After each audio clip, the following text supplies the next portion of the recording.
Hello everyone, welcome back. मैं हूं Mohan soda. स्वागत करता हूं एक बार फिर से हमारे एग्रीकल्चर के ऑनलाइन प्लेटफॉर्म पे। अपना जो टॉपिक चल रहा था वो चल रहा था मेट्रोलॉजी। क्या चल रहा था? मेट्रोलॉजी, जिसमें मैंने आपको दो टॉपिक पहले से क्लियर करवा दिए थे। एक था आपके एटमॉस्फेयर और एक था आपके वेदर फोरकास्टिंग।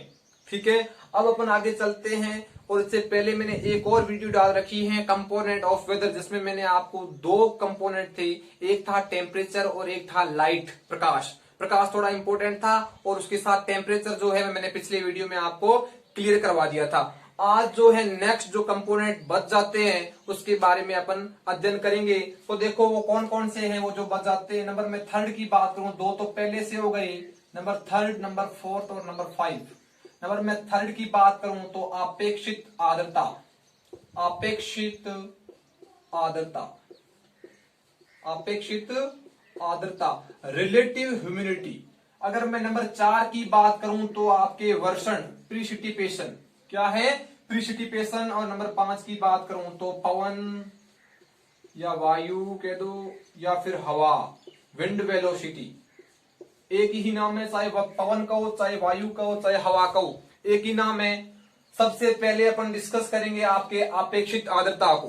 किसको डिस्कस करेंगे? आपके अपेक्षित आर्द्रता को। सबसे जो पहली चीज आती है आपके अपेक्षित आर्द्रता। नाम से पता चल रहा है कि आर्द्रता अपन किसे बोलते हैं। आर्द्रता जो है, जब अपन एटमॉस्फेयर पढ़े थे, आपके वायुमंडल पढ़े थे, तो मैंने आपको बताया था कि जो आपके जो वायुमंडल है उसमें जो आपके जल वाष्प की मात्रा होती है वो 0 से लेके 4% तक जो मात्रा होती है वो किसकी होती है? जल वाष्प की। और जल वाष्प के द्वारा किसका निर्माण होता है? नमी का। तो सीधी सी बात ये है कि वायुमंडल में उपस्थित नमी को ही अपन किस नाम से जानते हैं? आपके आर्द्रता के नाम से जानते हैं। किस नाम से जानते हैं? आर्द्रता के नाम से जानते हैं। तो इसकी डेफिनेशन क्या हो जाएगी कि वायुमंडल में उपस्थित, वायुमंडल में उपस्थित आपके नमी को क्या कहते हैं? नमी को क्या कहते हैं? आर्द्रता कहते हैं। क्या कहते हैं? आर्द्रता कहते हैं। देखो आर्द्रता जो है वो मुख्यतः 3 प्रकार की होती है। कृषि के क्षेत्र में अगर मैं बात करूं तो आर्द्रता जो है वो मुख्य 3 प्रकार की होती है। सबसे जो पहली है वो है निरपेक्ष आर्द्रता। कौन सी आर्द्रता? निरपेक्ष आर्द्रता। नंबर सेकंड की बात करूं तो विशिष्ट आर्द्रता। कौन सी आर्द्रता? विशिष्ट आर्द्रता। नंबर थर्ड की बात करूं तो सापेक्ष आर्द्रता, सापेक्ष आर्द्रता। ये 3 क्या है? 3 प्रकार की आर्द्रताएं हैं। अगर मैं कृषि के क्षेत्र में मोस्ट इंपोर्टेंट बात करूं तो सापेक्ष आर्द्रता है जो फसल उत्पादन के लिए बहुत ही इंपोर्टेंट रहती है। कौन सी है? अगर आपसे पूछ भी लेते हैं कि फसल उत्पादन के लिए प्रमुख जो है वो कौन सी है? सापेक्ष आर्द्रता, फसल उत्पादन के लिए। ये चीज है आपके आर्द्रता के ऊपर। एक इसका और कंसेप्ट है, जैसे जैसे वाष्पीकरण बढ़ेगा या फिर वाष्पोत्सर्जन बढ़ेगा, वाष्पोत्सर्जन, जैसे जैसे वाष्पीकरण और वाष्पोत्सर्जन की मांग दर बढ़ जाती है वैसे वैसे आर्द्रता की दर घट जाती है। मान लो अगर आर्द्रता 100% है, कितनी परसेंटेज है? 100% है, तो वाष्पीकरण और वाष्पोत्सर्जन की जो दर है इसकी परसेंटेज मात्रा कितनी हो जाएगी? 0%। अगर मान लो वाष्पीकरण और वाष्पोत्सर्जन जो है वो 100% है, कितना है? 100 है, तो आपकी आर्द्रता जो है वो 0% रह जाती है। ये थी आपके आर्द्रता। उससे अपन नेक्स्ट चलते हैं। आपके नेक्स्ट कंपोनेंट कौन सा है? वर्षण, प्रीसिपिटेशन। ओके, देखो जो नंबर सेकेंड जो है इधर हो जाएगा नंबर 4th, वर्षण। वर्षण, वर्षण जो है वो अपन किसे बोलेंगे? जो बारिश होती है, जल का किसी भी रूप में भूमि पर गिरना क्या कहलाता है? वर्षण कहलाता है। जल का किसी भी रूप में भूमि पर गिरना क्या कहलाता है? वर्षण कहलाता है। क्या कहलाता है? वर्षण कहलाता है। तो देखो वर्षण जो है मुख्यतः 2 प्रकार का होता है। एक है बौछार, बौछार के रूप में जल गिर रहा है, और एक होती है वर्षा। क्या होती है? वर्षा। बौछार अपन किसे बोलेंगे?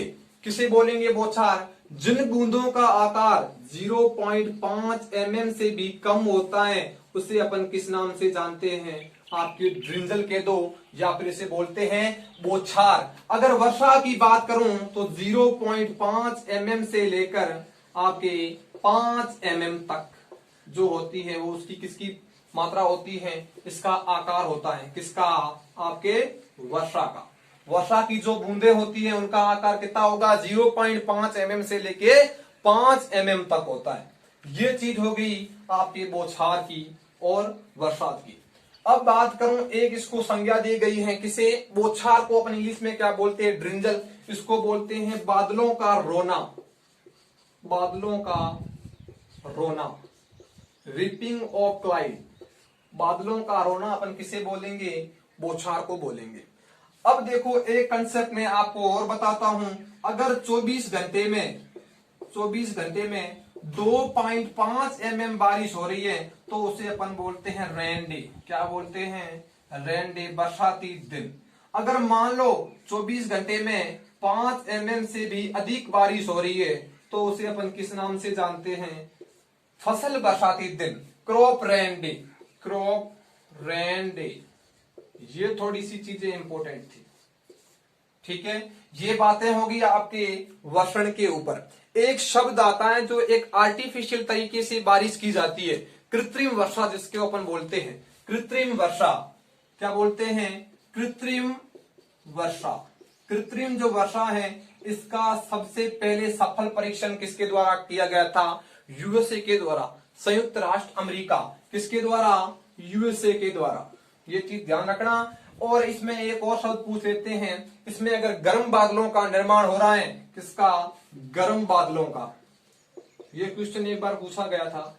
गर्म बादलों का अगर निर्माण हो रहा है तो उसके लिए अपन कौन सा रसायन यूज करते हैं? अगर ठंडे बादल बन रहे हैं, ठंडे बादल बनाने के लिए अपन कौन सा रसायन यूज करते हैं? ठंडे बादलों का, ठंडे बादलों का बनना किसके द्वारा होता है? तो देखो जो गर्म बादल होते हैं उसके लिए अपन जो रसायन यूज करते हैं वो कौन सा रसायन है? NaCl, sodium chloride. क्या है? Sodium chloride. अगर मैं ठंडे बादलों की बात करूं तो थोड़ा सा ध्यान रखना, आपके AgI, सिल्वर आयोडाइड। देखो जो ये क्या है? AgI। अगर आपको ये दोनों रसायन याद नहीं रहते तो देखो ठंडा, ठंडा क्या है? AgI। अब देखो जो चांदी होती है वो ठंडी होती है, इसलिए अपन उसको क्या करते हैं? शरीर पर पहनते हैं, शरीर के ऊपर अपन ग्रहण करते हैं। तो क्या ठंडी है? ठंडी के साथ कौन हो गया? AgI। थोड़ा सा हिंट बिठाओ ताकि आपका कॉन्सेप्ट क्लियर हो जाए और कल क्वेश्चन भी आए तो भी अपना सही बैठे। ये थोड़ा सा बात हो गई आपके कृत्रिम वर्षात की। अब जो नेक्स्ट जो कंपोनेंट है वो देख लेते हैं। नेक्स्ट कंपोनेंट कौन सा है? देखो नेक्स्ट कंपोनेंट आपके रह जाएगा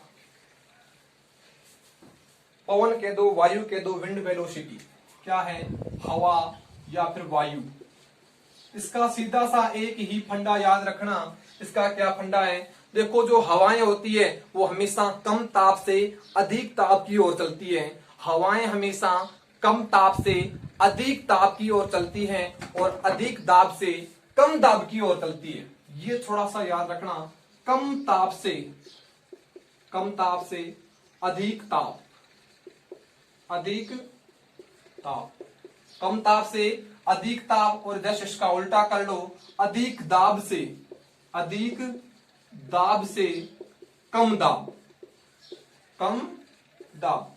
हवाएं जो हमेशा होती हैं वो कम ताप से अधिक ताप और अधिक दाब से लेके कम दाब की ओर चलती हैं।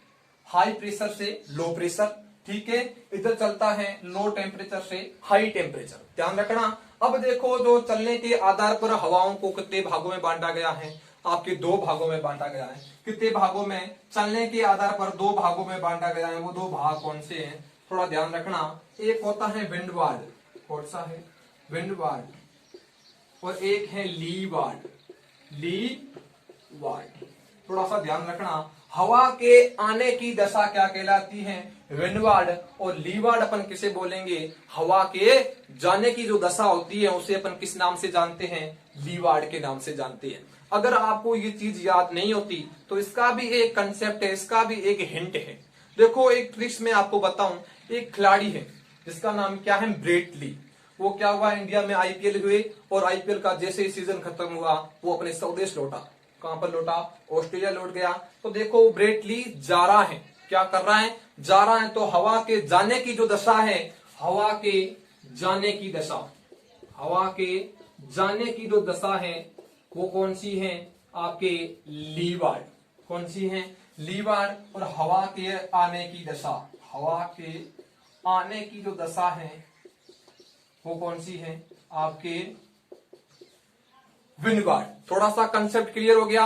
अब देखो इसमें एक और लाइन में आपको बता दूं, लीवार्ड की अपेक्षा विंडवार्ड में अधिक बारिश होती है।